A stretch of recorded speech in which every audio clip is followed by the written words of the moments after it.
क्या पश्चिम एशिया में बनने जा रहा है एक नया ताकतवर सैन्य गठबंधन? क्या सऊदी अरब, तुर्की और पाकिस्तान मिलकर बदलने जा रहे हैं पूरे इलाके का पावर गेम? और सबसे बड़ा सवाल, इस नई रक्षा डील का भारत पर क्या असर पड़ सकता है? नमस्कार, मैं सौरभ शुक्ला और आप देख रहे हैं न्यूज़ 18। पश्चिम एशिया से आज एक बड़ी खबर सामने आ रही है। खबर है कि सऊदी अरब, तुर्की और पाकिस्तान में एक बड़े रक्षा समझौते पर हस्ताक्षर करने जा रहा है। बताया जा रहा है कि इस समझौते पर लंबे समय से बातचीत चल रही थी, लेकिन अमेरिका और ईरान के बीच बढ़ते तनाव ने इसकी रफ्तार तेज कर दी। यानी जिस वक्त पूरा खाड़ी क्षेत्र युद्ध और अस्थिरता की आशंका से घिरा हुआ है, उसी समय तीन बड़े मुस्लिम देश अपनी सुरक्षा को लेकर एक नई रणनीति तैयार कर रहे हैं। इस बैठक में सऊदी क्राउन प्रिंस मोहम्मद बिन सलमान, तुर्की के राष्ट्रपति रेसेप तैयप एर्दोआन और पाकिस्तान के प्रधानमंत्री शहबाज शरीफ शामिल होंगे। पाकिस्तान के सेना प्रमुख जनरल आसिम मुनीर भी इस दौरे का हिस्सा है।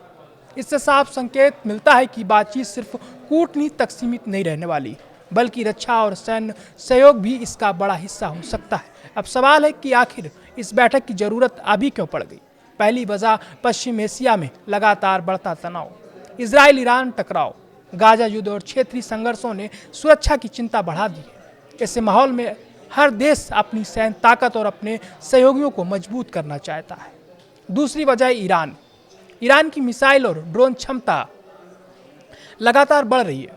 खाड़ी देशों को डर है कि अगर हालात और बिगड़े तो पूरे क्षेत्र की सुरक्षा पर असर पड़ सकता है। तीसरी वजह है समुद्री सुरक्षा। होर्मुज जलडमरू मध्य और लाल सागर दुनिया के सबसे अहम व्यापारिक रास्तों में शामिल है। इन्हीं रास्तों से तेल और बड़े पैमाने पर अंतर्राष्ट्रीय व्यापार होता है। अगर यहाँ अस्थिरता बढ़ती है तो पूरी दुनिया की अर्थव्यवस्था प्रभावित हो जाती है। इसलिए अब ये देश सिर्फ बयान नहीं, बल्कि रक्षा सहयोग, संयुक्त सैन्य अभ्यास, खुफिया जानकारी साझा करने और रक्षा तकनीक में साझेदारी जैसे कदमों पर आगे बढ़ना चाहते हैं। क्या ये एक तरह का इस्लामिक नाटो बनने जा रहा है? फिलहाल इसका कोई आधिकारिक ऐलान नहीं हुआ है। किसी भी देश ने इसे नाटो जैसी सामूहिक सुरक्षा संधि नहीं बताया है। इसलिए अभी इसे तीन देशों के बीच रक्षा सहयोग बढ़ाने की पहल के तौर पर भी देखा जा रहा है। लेकिन इतना जरूर है कि इस समझौते ने दुनिया का ध्यान अपनी ओर खींच लिया है। अब बात करते हैं भारत की। भारत के लिए एक घटनाक्रम बेहद अहम है, क्योंकि पश्चिम एशिया सिर्फ एक क्षेत्र नहीं, बल्कि भारत की ऊर्जा, सुरक्षा और आर्थिक हितों का बड़ा आधार है। लाखों भारतीय वहाँ काम करते हैं और भारत अपनी तेल की बड़ी जरूरत भी इस इलाके से पूरी करता है। सऊदी अरब भारत का एक महत्वपूर्ण रणनीतिक साझेदार है।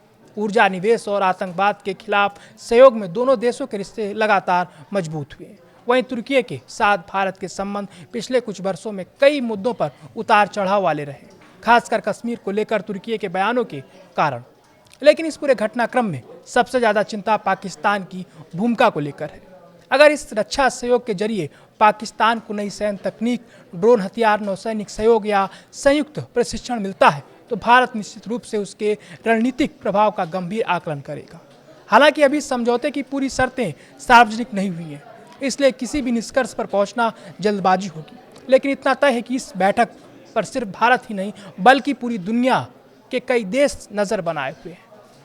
क्योंकि अगर ये रक्षा सहयोग आगे बढ़ता है तो पश्चिम एशिया की रणनीतिक तस्वीर बदल सकती है, और जब पश्चिम एशिया बदलता है तो उसका असर ऊर्जा, व्यापार, सुरक्षा और वैश्विक राजनीति तक दिखाई देता है। अब देखना होगा कि पाकिस्तान की जो बैठक होने वाली है, इसमें बैठक के बाद रक्षा समझौते तक सीमित रहती है या फिर आने वाले समय में एक नए क्षेत्रीय सुरक्षा ढांचे की शुरुआत साबित होती है। फिलहाल सबसे बड़ा सवाल यही है कि क्या ये सिर्फ तीन देशों की रक्षा साझेदारी है या फिर पश्चिम एशिया में बदलते शक्ति संतुलन की एक नई पटकथा है।